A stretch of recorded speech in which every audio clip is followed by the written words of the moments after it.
लड़ने लायक हालात बोलते हैं। काम ना लोगों के हुए, ना पार्टी के कार्यकर्ताओं के हुए, ना पार्टी के विधायकों के हुए, और ऐसे में क्या चुनाव लड़ना है?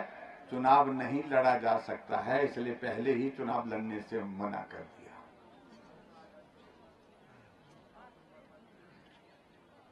और सुप्पू जी तो कई दिनों से इस बात को लेकर लगे थे कि रानी भी मना कर दे और इनका मैं जरा इंतजाम करूं। ये जहां मंत्रिमंडल से, मंत्रिमंडल में बना के रखा हुआ, मंत्री बना के रखा हुआ है, अभी कुछ उनके दोस्त रह गए मंत्री जो बने नहीं है।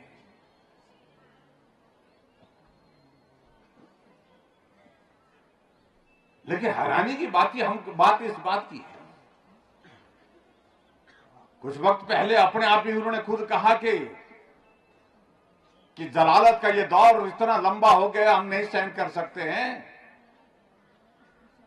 और मंत्रिमंडल से त्याग पत्र देने की घोषणा की।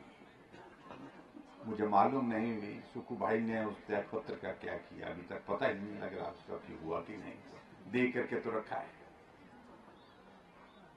आपने त्याग पत्र दे रखा है, और उसके बाद फिर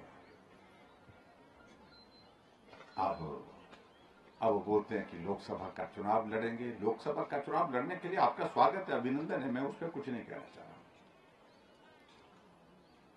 लेकिन मैं हैरान कुछ चीजों को लेकर के होता हूं।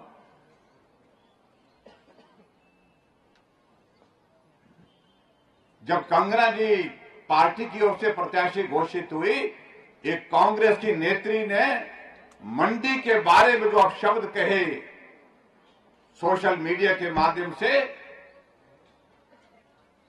तो ये कांग्रेस के नेता कहां गए थे? कंगना जी ने राजमहल में जन्म नहीं लिया है, एक सामान्य परिवार में जन्म लेने के बाद संघर्ष का रास्ता अपनाया, और 20 वर्षों के संघर्ष के पश्चात फिल्म इंडस्ट्री में एक मुकाम हासिल किया, एक पहचान बनाने में सफलता की। ये हम सब हिमाचल वासियों के लिए पसंद करते हैं। आप किसी के बारे में कुछ भी बोल दो क्योंकि वो महिला है, आप किसी के बारे में कुछ भी सोशल मीडिया में डाल दो क्योंकि वो महिला है, फिल्म इंडस्ट्री में काम करती है। ये दृष्टिकोण मैं समझता हूं उचित नहीं है।